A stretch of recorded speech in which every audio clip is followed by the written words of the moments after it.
अस्सलाम वालेकुम bro ma'am होजिक नुंथिल की पाव मसा खटक मैम दा दुम थमजरम के माद्रेदी वफम हमसे मैम दा हाइजरम के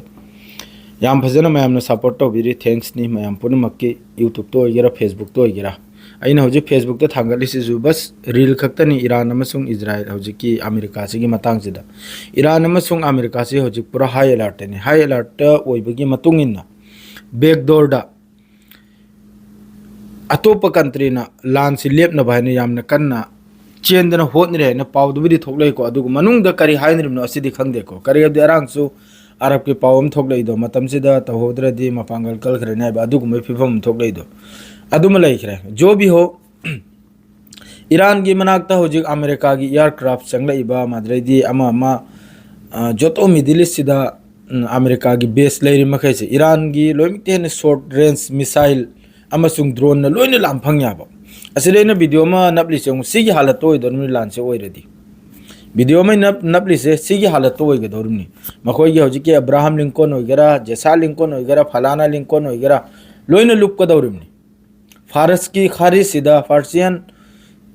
कनम सिदा खारी सिदा लोइन लुपकदोरमनि समंदर सिदा लोइने लुपकदोरमनि ए टू जेड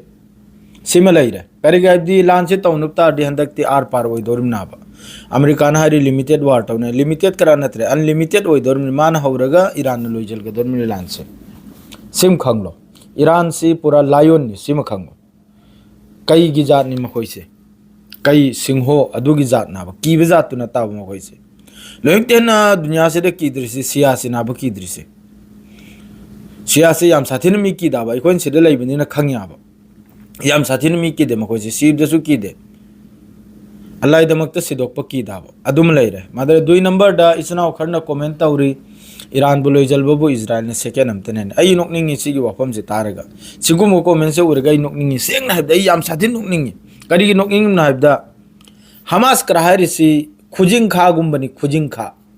खुद की अखोइगी सिदगी सुम तत्लेगा सुम याना करा चिखतपनिना अकुपम अदुगुंबनी हमास कराहारिसे सही याम खरमनी आई वाखलदा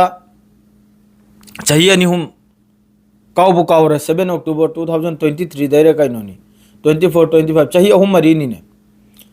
दुनिया की यूरोप लोमदगी अमेरिका रोमदगी खुलाई वात खरमनी खुलाई से गजा मनुंग लंगथबगी बोम से वातना नौना अमक प्रोडक्ट तौरगा अदुगा इजराइल द पी खरिमनी हौजिक पाउ तौरिमनी फिलिस्तीन की मथकता अदुसु बेकसूर फिलिस्तीन की मथकता बेकसूर मिसम अंगांग पिकल पिकलबा अदुई मथकता अमेरिका ब्रिटेन यूरोप मादर इजराइल एकदम लैहौद्रमनी मिसाइल दगी चिंगबा एयर डिफेंस दे चिंगबा अमदे चिंगबा पूरा लोइखरमनी मतेंग से हौजिक सु अमका 6.6 बिलियन की इजराइल की मथकता अमेरिका ना खुलाई पीरिमनी सऊदी अरब तनबु 9 बिलियन की पेट्रियट करीगैबदी ईरान की मथकता लांचे तौबे मतुंगदा ईरान ने सोयदमकी इजराइल की मथकते स्ट्राइक तौनाबा अदु ngak selbedamक अदु पीरिमनाबा माय मथकते पाइ दोरिमनिना अदु अइने नोकनिंग बदि सिनी चाही अहुम मरी लान तौबा कांदा मसाग मी फागना थमकिबा लोइमकतेन पावरफुल न्यान इसै सकलिबा अदु कुंबा फोर्स अदु कुंबा ग्रुप अदुना मसागे मी में हिंगना लौथोकपा ngमखिदे गजा सुगद पिखर मफम हायदगी अइना हरसे वारोबिगनो इसनाव सिंग नोय कमेंट तौरक माइदनि हारिसे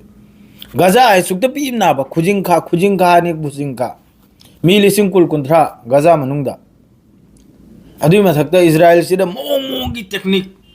मोंग की खुचु खुलाई कराइने कंब मी हिंगना लौथोखरमनो अलोइबिद उपाय लेतेदना माइ कई मरी दे कप लाउरगा असai मान हुई की लमचतु चप्पनिना सिस्फायर की मतुंग सौजिक स्ट्राइक तौर बायनी मिसम है की मथकता माना करी तौबनम खिने अदु हौजिक ईरान हाइदी गजा गुंबा लिसिंग अमनि चाउरबा असिदा अमेरिका इजराइल ना गजा द लान तौबसिदा कनुम याउद्रो अमेरिका याउद्रो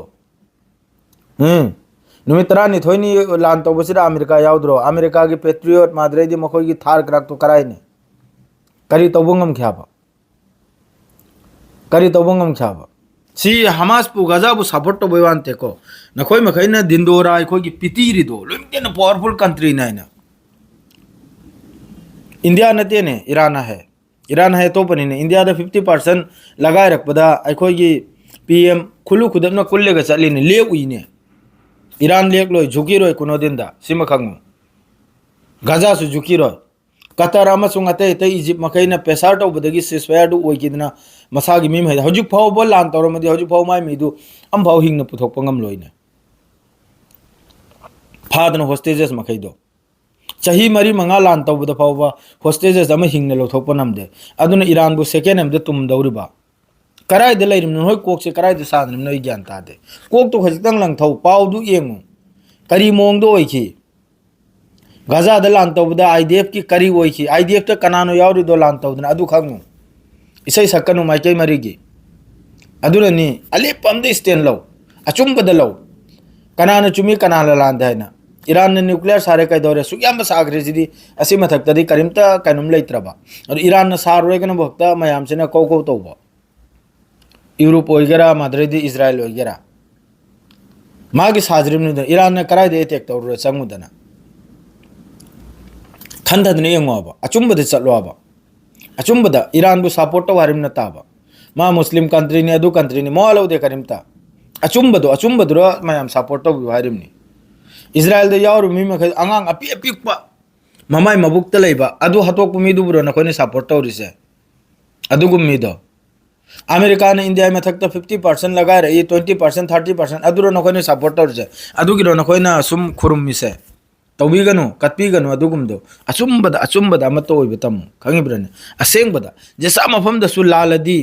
मणिपुर ओइगेरा असम ओइगेरा कसार ओइगेरा इंडिया ओइगेरा अलाल बथबुक्तो जेसा कम्युनिटी सु ओइसनु अदु कंडेम तौगनिमनि चक मानना असि लाली हैन हाइगनिमनि अदुनी ईमान लेबमी हरदो ना अतै धर्म चपो ओइगेरा इस्लाम ओइगेरा अचुंबबु सुम्मी हाइबंगमबमिदो अदुनी ईमानदार हारिसे अदु नते बिदा नंग बु हल्लेगा इन हरावबा आई बु हल्लेगा नंग हरावबा अदुना दुनिया ओइबि यारो इसनाउसे अदु लान बु तौनरदी अनिमक के सोकदोरनि तौनद्रि मे फै अनुको तौनरदी ईरान त सिरोय अमेरिका के जहाज तो आज लोइन लुकनी इजराइल सु तुमगनी लोइन तुमगनी सिम खंग लोइन मांगनी लोइन काइनी लोइन तोइनी लैरिबा तै मे दिल्ली से द लैरिबा तै मे लोइन चाइ दोरिमनि अदुना लान से तौनद्रि मे फै अदुगा यामना येंगना थीना इसनाउ मैम कमेंट तौबिउ अचुंबद लेपी से अखोय मैम अचुंबद सपोर्ट तौसी अदु खक्तनी हारग लोजरे सलाम अलैकुम।